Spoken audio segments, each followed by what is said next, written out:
ativa, quando a pessoa é ativa, ela realiza ação direta. Então, é um verbo só, tá?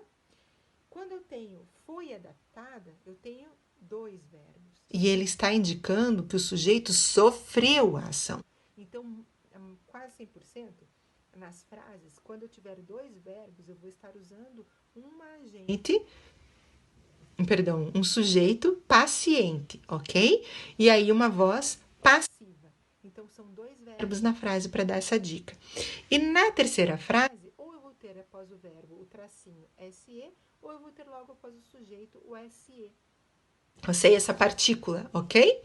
Então, ele vai estar logo após ali. Então, o que acontece?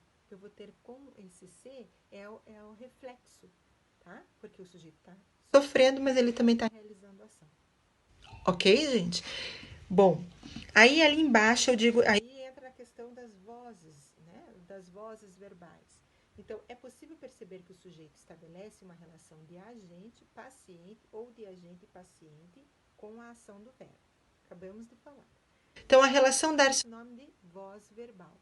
Então, eu tenho, mais uma vez falando, 3 tipos de vozes: ativa, reflexiva e passiva, ok? O que faz ação, o que sofre ação e o que faz e sofre ação ao mesmo tempo. E aí vocês vão ler ali embaixo, a voz reflexiva, ela não tem só o C, mas tem o me, tem o te, tem o nos e o vos. Ali no penúltimo parágrafo, antes do exercício 5, ali que está pedindo para vocês sublinharem. Então, vocês vão sublinhar também esse último parágrafo ali, ó. Quando o sujeito é agente, paciente, ao mesmo tempo, da ação expressa, certo? Então, essa é uma informação muito importante. Virando a página, na página 90, tem a questão da agente da passiva, ok? E o que seria essa agente da passiva? Acompanhem comigo ali, depois do exercício 1, onde tem ali em negrito, em verde, agente da passiva, eu tenho ali, como você percebeu, certo? Se você está com dúvida, não acha, é aqui, ó. Tá invertido, gente, desculpa, mas é só para você ter uma ideia mais ou menos aonde eu tô lendo, ok? Então, vamos lá. Como você percebeu, algumas orações na voz passiva, ou seja, naquela onde o sujeito sofre a ação, podem apresentar o elemento que pratica a ação expressa pelo verbo. Esse elemento recebe o nome de agente da passiva. Não entendi, vamos continuar lendo.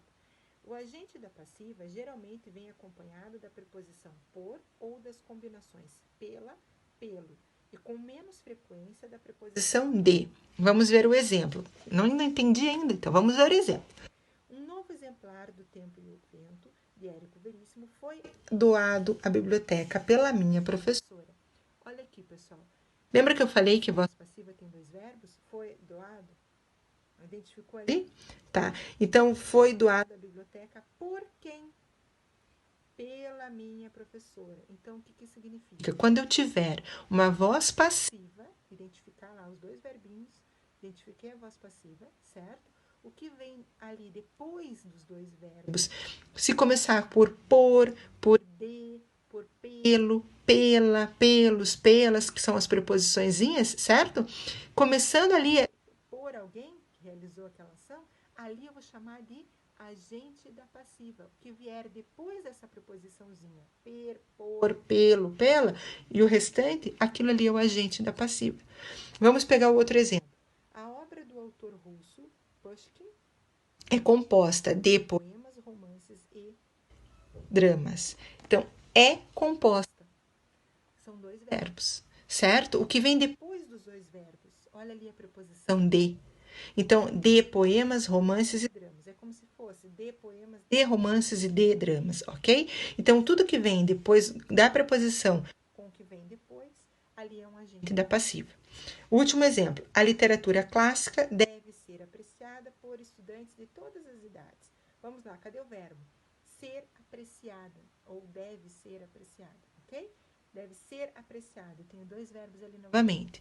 Voz passiva, tá? Bom, então você tem voz passiva, também tem o agente da passiva. Sim, mas cadê ele? Cadê o agente da passiva? Qual é? Bom, é aquele que tem a preposição, que começa na preposição per, por, né? E o resto. Então, tá ali, ó. Por estudantes de todas as idades. Isso aqui é o agente da passiva. Ok, gente? Se vocês ficarem com dúvida, então vocês me perguntem. Apesar de que a partir dessa explicação, vocês vão começar a fazer os exercícios e vão ter uma facilidade, imagino eu, maior. Porém, como eu já falei, ficando com a dúvida, vocês me chamam e me perguntam. Ok, pessoal? Beijo e até a próxima.